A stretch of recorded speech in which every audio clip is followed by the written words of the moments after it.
Meus queridos estudantes, meus queridos vestibulandos, concurseiros e qualquer pessoa que quer aprender a estudar melhor, hoje o tema é memória. Vocês vão aprender uma coisa que nem médico sabe, que é como a memória funciona e como você consegue se adaptar melhor a ela.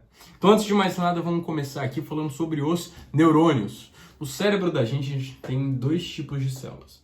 A gente tem os neurônios, que fazem as conexões sinápticas, que transmitem neurotransmissores e informações de um lado para o outro.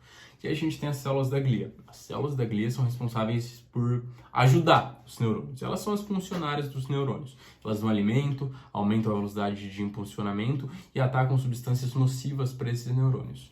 Enfim, por que você precisa saber disso? Porque quando a gente está falando de memória, a gente está falando de uma organização geral de todo mundo. Cada neurônio seu, cada célula da glia, ela tem que estar no seu lugar específico, funcionando da sua maneira específica. Cada neurotransmissor tem que ser liberado na quantidade necessária, na hora necessária e no momento preciso. Se nada disso acontece, você não memoriza. É por isso que a minoria das coisas no seu dia você memoriza. Isso é fato. Para pensar no seu dia. Quantas coisas do seu dia você memorizou? Nenhuma, praticamente nenhuma. Você lembra de uma coisa ou outra. Sabe, você provavelmente se lembra do 11 de setembro, se você é mais velho, ou você lembra do começo da pandemia. Você para pra pensar que onde você estava no começo da pandemia? Você fala, nossa, eu estava na rua quando eu vi as coisas acontecendo, tudo, não tinha ninguém na rua. Só que você sabe me dizer a temperatura do momento? Você sabe me dizer o gosto que você tinha na boca? Não, porque essas coisas seu cérebro exclui, senão sua mente ia explodir mesmo, entendeu? Você não ia ter como memorizar mais nada. Enfim, isso é para vocês entenderem que tudo tem que estar funcionando da sua maneira específica, no seu momento certo. E como é que se memoriza e como é que isso é importante para o vestibular, como é que isso é importante para o seu concurso? É importante porque a gente tem uma estrutura no cérebro que coordena todas as nossas memórias.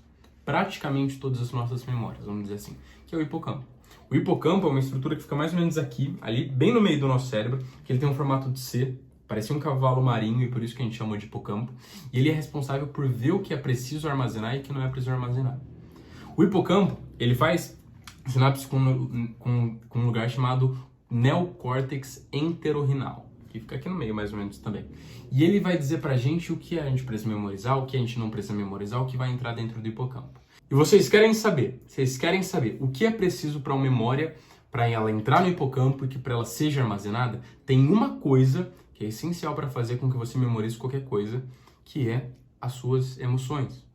O neocórtex entorrinal, ele faz sinapse com a sua amígdala, ele faz sinapse com o córtex pré-frontal, ele faz sinapse com o septo medial, ele faz sinapse com tudo que coordena as suas emoções e suas respostas emocionais àquilo. Por exemplo, se acontecer de alguém te dar um tapa agora, provavelmente você nunca vai esquecer aquilo, porque você teve uma sensação de raiva. E é por isso também que se você tem mais afinidade com matemática, você decora mais matemática. E é por isso também que se você tem mais afinidade com português, você decora mais português. A afinidade, as emoções que você sente, tudo isso vai definir como você decora alguma coisa. Além disso, é muito importante que você tenha os neurotransmissores muito regulados. Porque como eu falei, por exemplo, se você tiver uma má liberação de glutamato na sua fenda pós-sináptica por uma deficiência de magnésio ou de vitamina B6 e B12, você não memoriza mais nada também.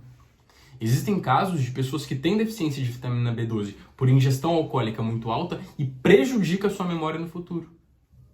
Existem até doenças, síndromes que podem acontecer se você não absorve muito bem uma vitamina. Se você não tem uma quantidade de vitamina ou suplemento necessário no seu corpo. A suplementação, junto com uma boa alimentação, junto com bons hábitos, até com exposição moderada ao sol, elas vão ajudar com que esses neurônios, as células da glia, elas se juntem todas e consigam adquirir memórias mais firmes para você. E é bom dizer também que você precisa ter uma emoção para adquirir alguma coisa. Então, por exemplo, uma dica agora. A dica é essa. Você está estudando, sei lá, eu odiava. Cara, eu tava no meu pré-vestibular, tava fazendo vestibular, eu passei cedo, eu passei com 18 anos. Mas eu odiava geografia, cara.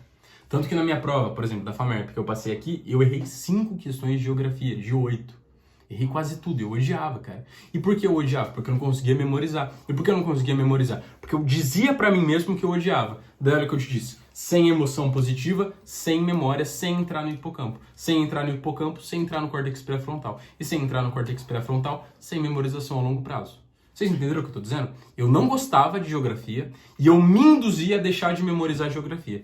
E eu deixar de memorizar geografia fez com que eu desgostasse de geografia. E isso vai gerando um ciclo vicioso. Então a primeira coisa que você tem que fazer quando você gosta de uma matéria e não quer desgostar dela, cara, você se incentivar a gostar mais. faz uma lista de exercício, corrige, nossa, eu sou bom nisso daqui. Até fala pra si mesmo, auto se afirma bom naquilo. Mesmo que você seja horrível. Cara, eu odeio geografia, mas eu sou foda nisso daqui, eu vou bem nisso daqui. História, cara, eu não gosto de história, mas eu amo história. Eu amo. Eu faço isso com gosto. Eu vou bem nessa coisa, mesmo que você não vá. Assim você auto-sabota o seu cérebro para gostar mais daquilo, mais emoção, maior amígdala, maior septo medial, maior conexão com o córtex entorrinal, maior conexão com o hipocampo e, consequentemente, maior memorização. No hipocampo, mais conexão com o córtex pré-frontal e, consequentemente, mais memorização a longo prazo. Então pega essa dica, anota, aplica no seu dia a dia e tchau, tchau. Abraço para vocês.